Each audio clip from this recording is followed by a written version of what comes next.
Life is about communication. We live for 70 years and 10, and it's, did I communicate? Yes, you did. Did I get something across? Yes, you did. Are you going to pay me for it? Yes, lots. Thanks very much. Not why I do it, but thank you. It's hard to believe now, but back at the turn of the 21st century, the world had barely heard of Ricky Gervais or the multi-award-winning, record-breaking comedy phenomenon of The Office. This year's Comedy Award goes to the brilliant Ricky Gervais. And the BAFTA goes to The Office Christmas Special. And the Golden Globe goes to The Office. 2003's Golden Globe saw Ricky and The Office set an all-time record for a British comedy show. 2 bookends. Excellent.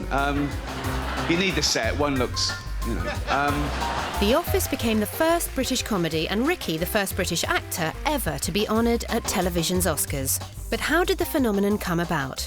From a crack team of writers with a string of successes under their belts? Actually, no. It grew out of a chance meeting between an ex-band manager who'd blagged himself a job at the recently formed XFM Radio and a graduate student who was looking for something interesting to do. I'd always wanted to be involved with radio because I'd been doing that when I was at university, and I really enjoyed the idea of being a DJ and stuff. And so I sent a tape and a letter to XFM because I read about it in the NME, and it must have landed on the top of Ricky's pile of different stuff on his desk, because he certainly wouldn't have looked, beyond what, the 5th or 6th letter from the top. And so he read it, and obviously my CV was good enough for him to call me up for an interview, because he'd somehow immediately persuaded everyone that he needed an assistant, even though he didn't appear to be doing any work.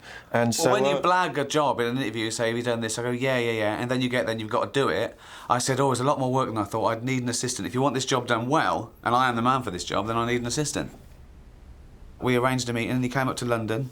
I mean, he thought he was going to meet some real player. Yeah. And I met a fat chump who said, I don't know what the hell I'm doing. He really genuinely laid these cards on the table that quickly and said, I don't know what I'm doing, but if you can kind of cover my back and do the work for me, then I'm sure we'll get on very well.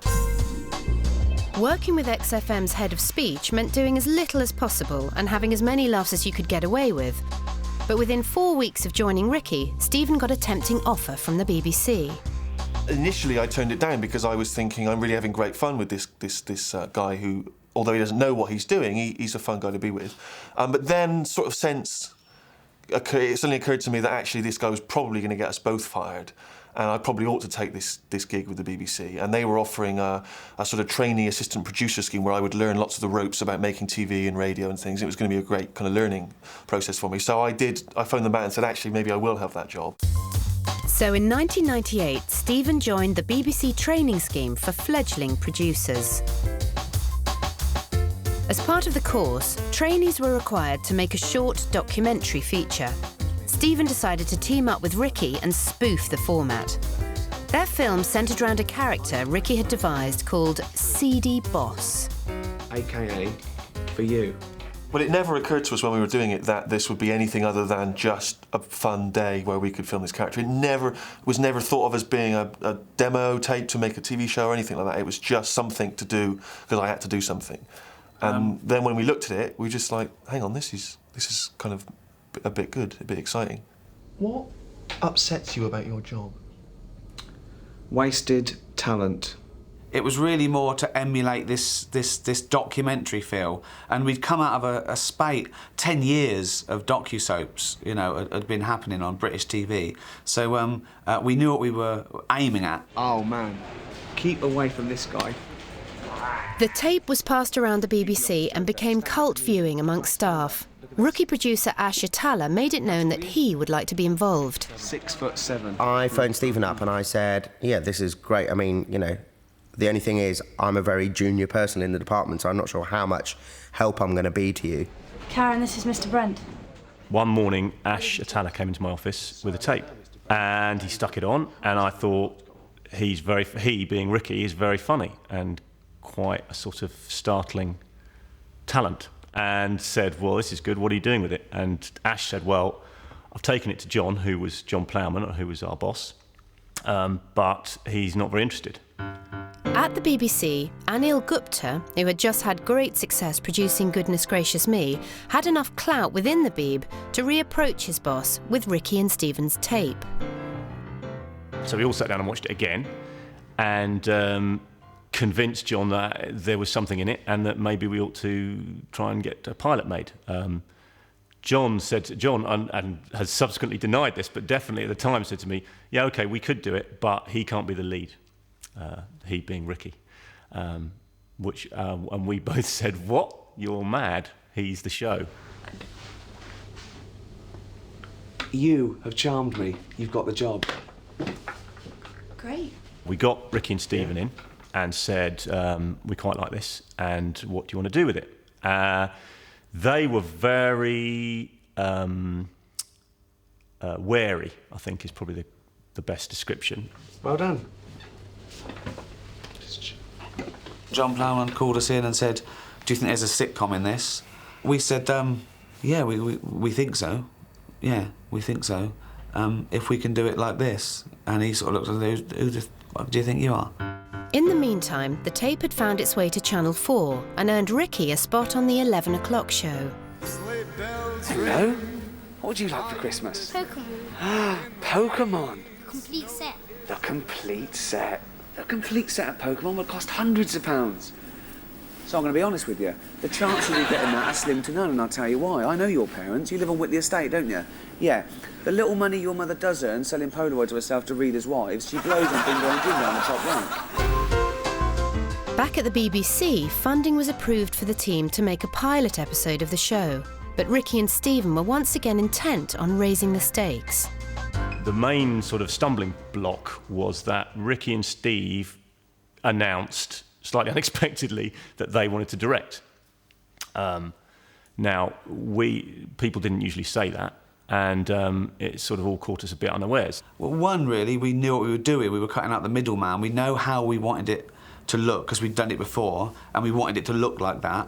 And two, where's the fun in someone else doing it? Now, John said, well, you can't, because who are you? And we don't, albeit this is a cheap pilot, but it's not that cheap. We don't just give people access to large amounts of BBC money and tell them to go away and play.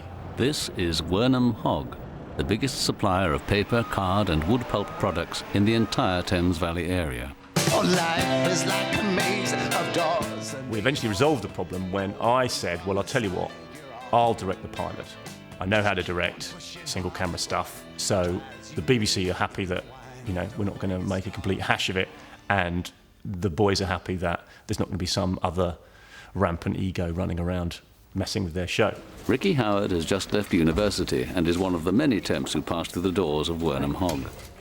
Ricky and Stephen were insistent that the spoof docu-soap concept should be integral to every aspect of the pilot show's production. They had this quite purist vision for the show, which was that, to use that Seinfeldian quote, it's about nothing. It's about what really happens in an office, and the reality is nothing happens most of the time, and it's boring and tedious and repetitive, and that's what we want to capture. And we were of the view that that's all well and good, but it's quite boring, and that's why people don't make films about offices very often. I remember us fighting for this realism and this sort of almost this anti-television sort of way of doing things. Word has leaked out that there may be redundancies. So far it's only a rumour, but already reactions are varied. The pilot was great. The one thing I didn't like about it was that it had a lot of voiceover in it. It was overtly trying to mimic the style of doc soap, so it had someone telling you the story. And I remember that's the one thing any of us discussed after seeing the pilot. The BBC hummed and hawed for 6 months about whether or not to commission a series, which gave Ricky and Stephen time to make Meet Ricky Gervais, a chat show for Channel 4. It's been exactly 1 week since Big Brother ended, and I'm sorry it's over because it was brilliant. And well done, Craig. What a man, eh? Yeah? Really. I feel sorry for Anna, though. 10 weeks and then pipped at the post. Lesbian nun, though. She's not going to be short of film work, is she? Despite other irons in the fire, Ricky and Stephen were not about to forget The Office. We weren't commissioned, but we wrote the whole series in about, I think, 6 months. Something like that. The first draft. And then, by the time we'd actually pretty much finished, they came through and said, you've got a series, when can you start filming? And we went, now. So in July 2001, with Ricky and Stephen as writers and directors, The Office set sail for fame and fortune. Though you wouldn't know that from the opening titles. They went off to Slough and shot this, this roundabout and this bus depot and this office block, and came back, and we thought, is that it? The series had virtually the same cast and crew as the pilot, and in the summer of 2001 at 9:30 p.m, the nation was introduced to Mr. David Brent. Sammy, you old slag. It's the Brentmeister General. Have you advertised for the forklift driver's job? No, good. Don't bother. I've got the man here. He's perfect. Has he passed his forklift driver's tests? He gives the tests. We thought we'd spend the first 10 minutes on him showing off, and people will go, I get this. I know what he's doing. He wants to be famous. He wants to be discovered. Lovely Dawn Tinsley, receptionist. What? Do this for ages, haven't you? Yeah. I'd say, at one time or another, every bloke in the office is woken up at the crack of dawn. What? They were like, look, this is going to be this sort of mock documentary, so it has to be as real as it possibly can be, so that, people are watching it, they're not going to really know whether you're acting or not. Lucy Davis had played Maria Lucas in the celebrated 1995 version of Pride and Prejudice. Have you asked her, Charlotte? Is she to come to Hunsford with us? Lucy captured the hearts of Archer's listeners as sweet Hayley Jordan before repeating the trick as Dawn Tinsley, the office's downtrodden receptionist. Don't do that! Gareth Keenan, assistant to the regional manager, was embodied by Mackenzie Crook, whose comedy life started as stand-up character Mr. Bagshaw. Buckley, lad. Top of the class as usual. That makes you a bumlick. What does it make you, Buckley? Bumlick, sir. That's right, sir. He soon joined other future comedy stars in the cast of the Channel 4 sketch show Barking, and appeared in the 11 o'clock show like his soon-to-be regional manager. I'd already obviously seen and worked with Ricky on the 11 o'clock show and knew that I loved his sense of humour. I thought he was a very funny guy. And so I was keen to read it, got the script, and I knew immediately that this was the one at least I had to get. Oh, no. Oh, God. Boss and team leader in drunken night out shock horror, it says here. It's not like I'm out again tonight with Oggy. That'll be a quiet night in at the library. Not. Well, originally we wanted him to be like, sort of like a squaddy type, quite an intimidating figure who'd slap you on the back and, be into loads of press-ups and fighting and that. And then when Mackenzie walked in and did it with his frame that's rather like a baby bird that hasn't quite hatched, and he's talking about killing a man and doing loads of press-ups, it's hilarious. The long-suffering office everyman Tim was played to perfection by Martin Freeman. Yeah, see, this is why the whole redundancy thing doesn't bother me, because if I have to work with him for another day, I will slit my throat. Yeah, you won't do it like that, though. You get the knife in behind the windpipe, put it down like that. From the BBC drama This Life, Martin was then seen on the cult show Bruiser. Ricky was one of a team of writers. How much for everything? 50. For everything? For anything. Except kissing on the mouth. Kissing, stop it. Don't worry, darling. I won't waste a girl's mouth on kissing.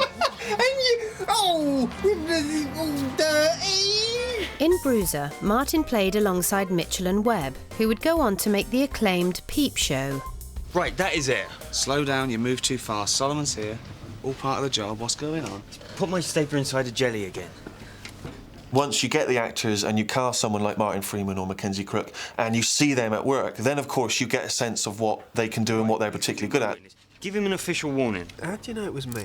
So then, when we're working on the series, we can kind of tailor things to their particular talents. Alan and the board have decided that we can't justify a Swindon branch and a Slough branch. No, go on. Listen, David, don't panic. Should be good. This is it. Go on. No, listen, David, don't. No, don't panic. We haven't made any decisions. Don't panic. We haven't made any decisions yet. These story arcs, which we'd been very keen on and encouraging, they'd sort of come up with.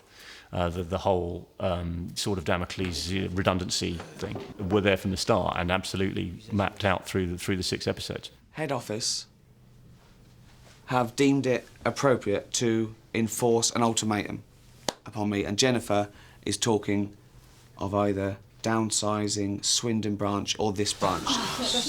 So that gave you a kind of spine to the show, which you could then hang the little sort of, vignette things about nothing around.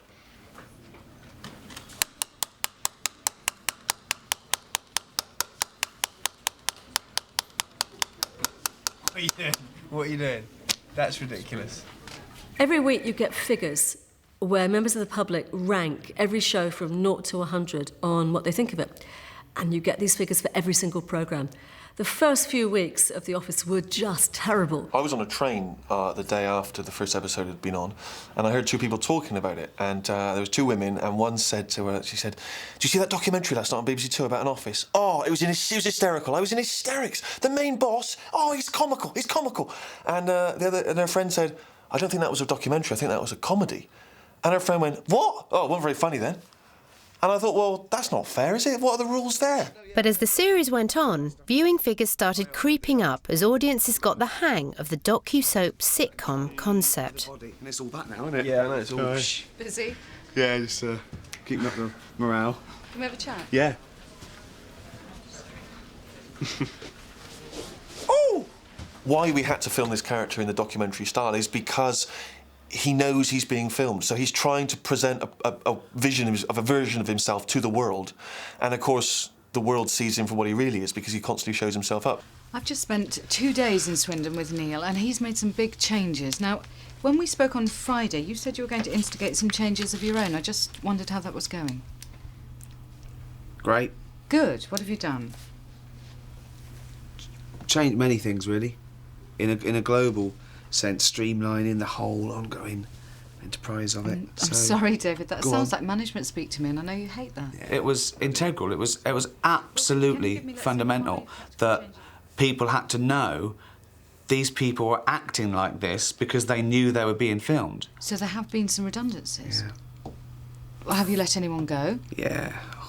Who? Julie. Vital to The Office's format was Brent's constant awareness of the documentary team's camera. Always performing for the audience, he revealed himself using a vast palette of expressions.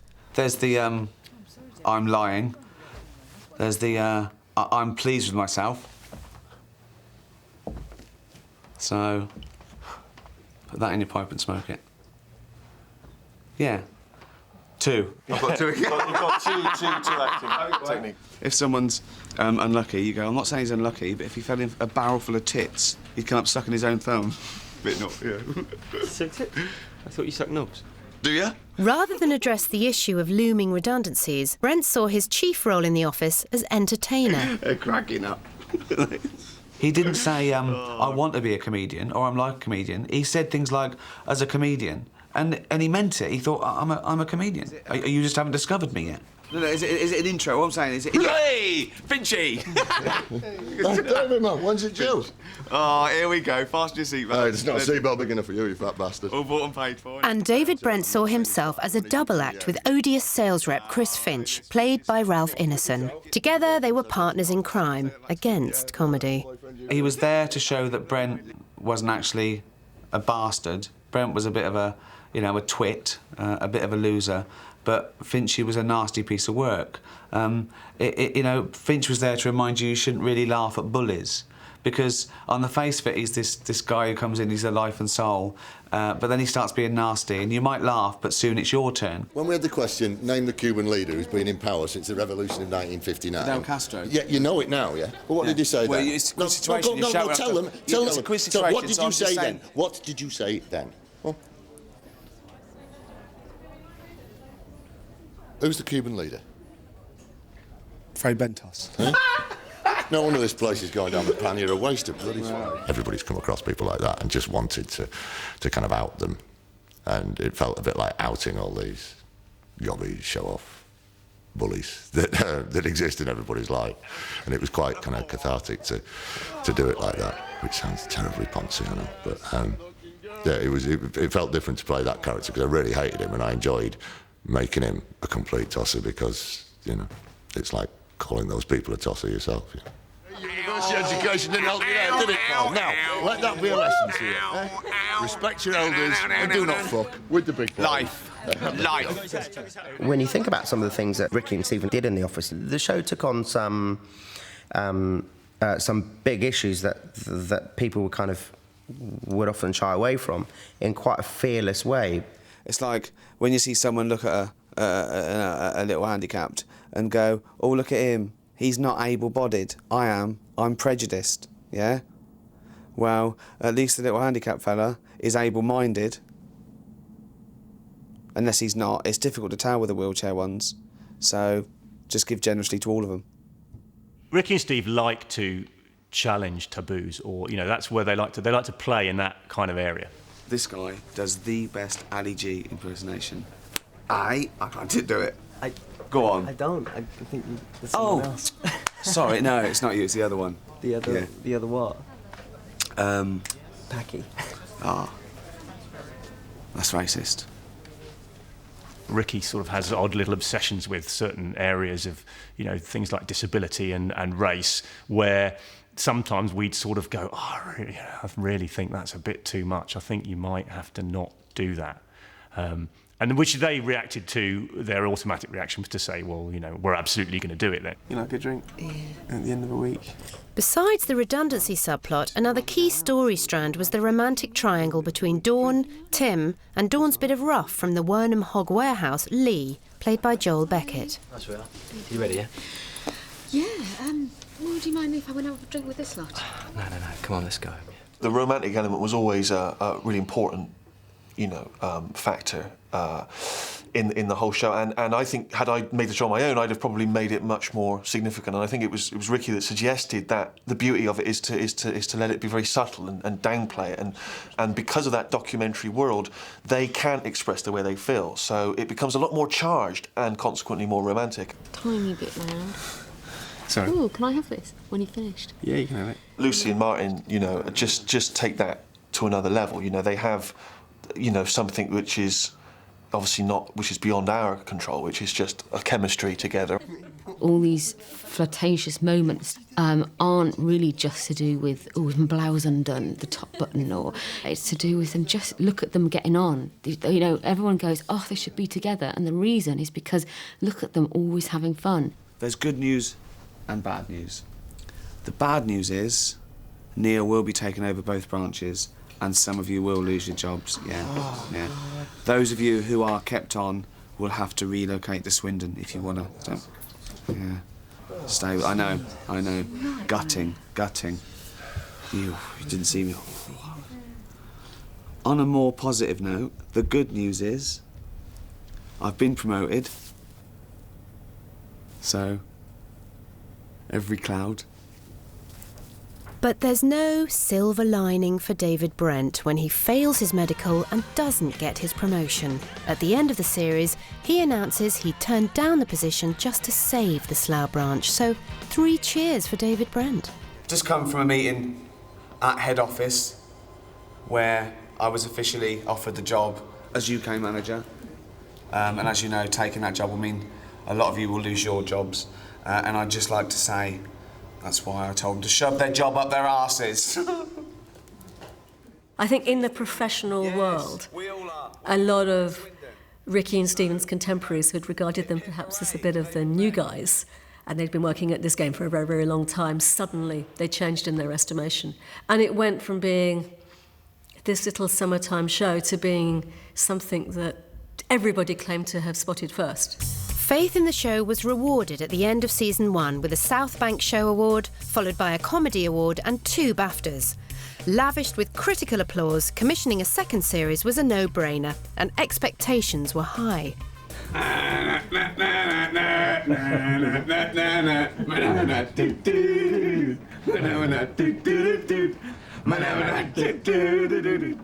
remember waiting for the scripts for the second series, and that was infuriating, just waiting for them. I couldn't wait to read them. And of course, I wasn't disappointed.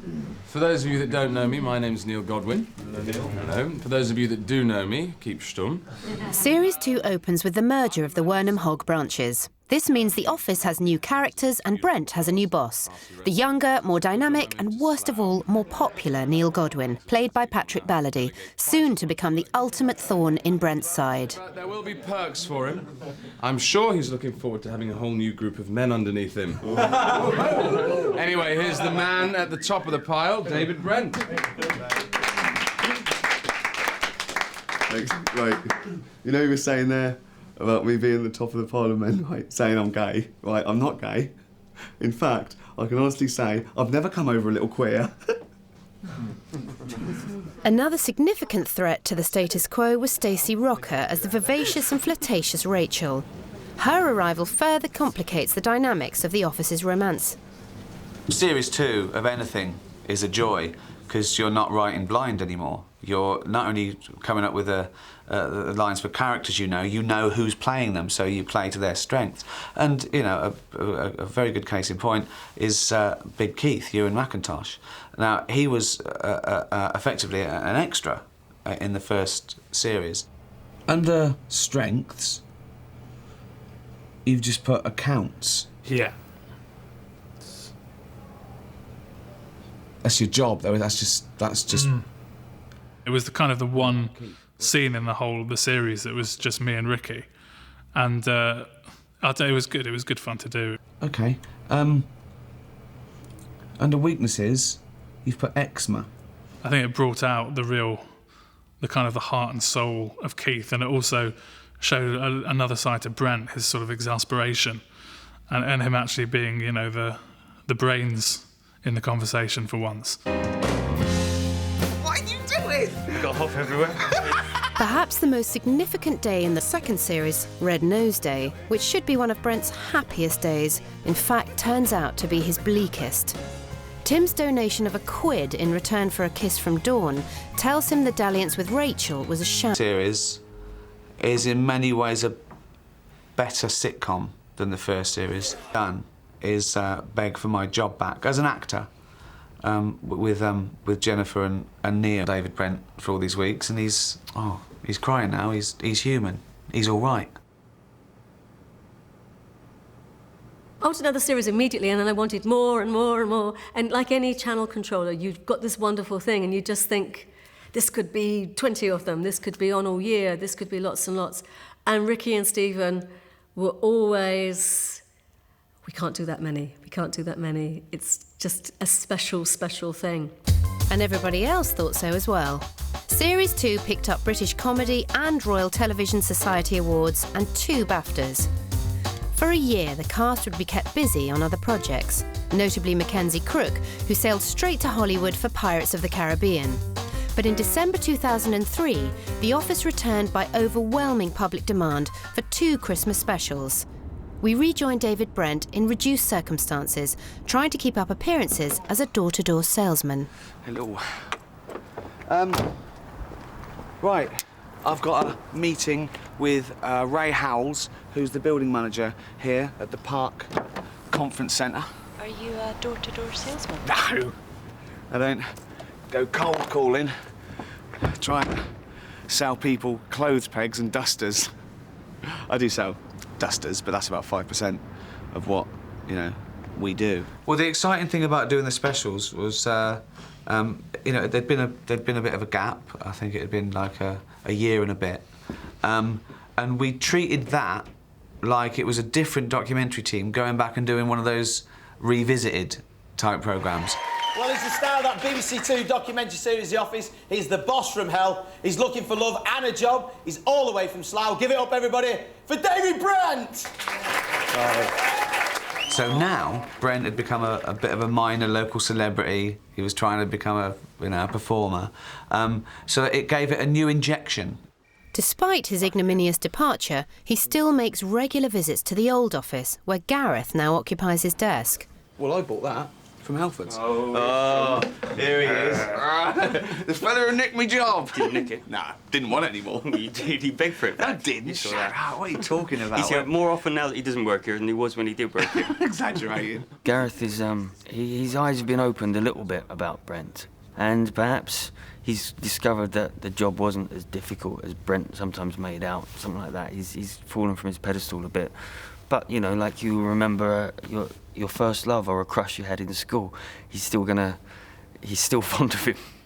Someone who shall remain nameless has persuaded yours truly to... it's a bit of a laugh, really. Dating service, online dating. Yeah, I'm going along with it, but, you know, try anything once. We catch up with Lee and Dawn, who are babysitting for Lee's sister in Florida, and for the first time the production team making the documentary have a say in what happens next. Will you get a chance to get back to Slough this year to see your friends and workmates? No, definitely not. Why is that? Well, for a start, it costs 3 months' wages to go over there, what we earn.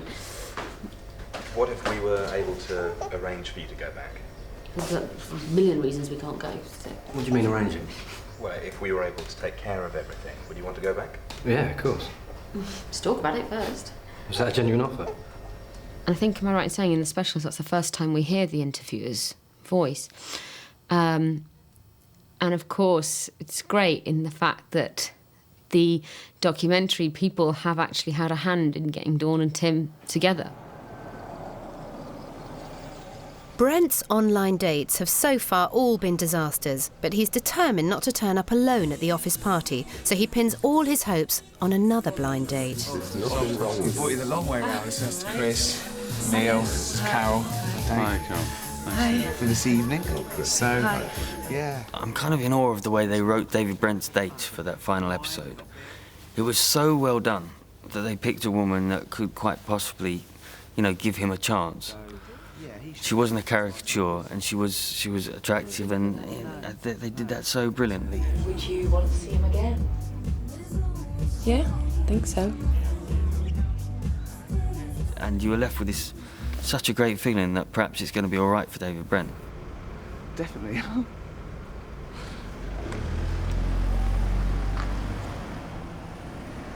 People often accused us of being kind of cynical and you know, and sort of a little bit mean-spirited or something. And to us, that was never the case. We always had great warmth and love for these characters. And so we were kind of, we knew people would be expecting yet another downbeat ending, which is why we end the first special in as kind of grim a place as we can, so that we can redeem everyone by the end of the second.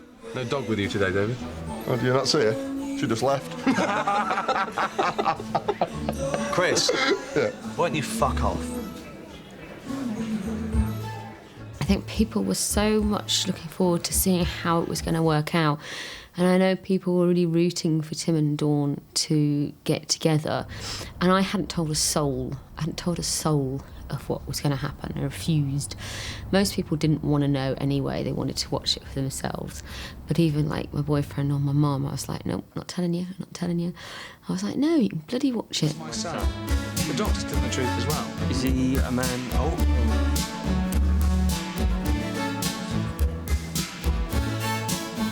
Careful, she's got a fiancé. Not anymore. We didn't want it to be too neat because it wasn't our style. It wasn't what the programme was trying to do. But we did want to leave a taste in the mouth, this flavour of what they might be doing now. So are Tim and Dawn together? Don't know. Is Brent with his date? Don't know. Has he got a job? Don't know. But it doesn't matter because he told Finchy to fuck off. She said, call me, and Tim and Dawn kissed. That's all you need to know. For the original cast, being in the office continues to be the perfect reference. Martin Freeman got his own sitcom Hardware, then moved into films like Love Actually, and in 2005 starred in The Hitchhiker's Guide to the Galaxy. Mackenzie Crook is now a fixture in the Pirates of the Caribbean franchise. Lucy Davis helped bring Simon Pegg's zombie movie Shaun of the Dead to life and is carving out a career on American TV in the series Studio 60 on the Sunset Strip and Ugly Betty. As for Ricky and Stephen, they rested briefly before coming up with hit number 2, Extras. We saw loads and loads of interviews of all these A-listers from America, because in those few years, The Office had become very big in America, saying, oh, my favourite thing's The Office, you know. I'd love to work with that Ricky Gervais and Stephen Merchant. We went, right, OK then, money where your mouth is. I like you, for example. I think you're great. Well, thank you. I mean, I don't normally watch films more than once, but I thought The Matrix, I loved it. It was amazing. Yeah, it's a good film. Good film, that's all she's saying. Yes. And you were brilliant in it. Oh. You know, I bumped into Sam Jackson. He said, I've just bought your DVD. I love it. All right. I remember that. And that's how we got all these people, all from The Office. After the first series of extras, Ricky was awarded the ultimate comedy accolade, being invited to write and star in an episode of The Simpsons. And now he's returning the favour to the stars who appeared in extras, popping up alongside Ben Stiller in Night at the Museum and Stardust with Robert De Niro. Recently, Ricky and Stephen have returned to their roots and with their new chum Carl Pilkington are embracing new broadcasting technology. The trio's philosophical musings are officially and lucratively the world's most popular downloadable podcast. Have you ever used a Y-front properly? What do you mean? Just, do you use the Y-front or you just, took it over the top? They've sort of got this kind of Midas thing going on, haven't they, now? Everything they do suddenly is bang, the right moment. The podcasts, perfect. Going to America, BBC America, just right timing.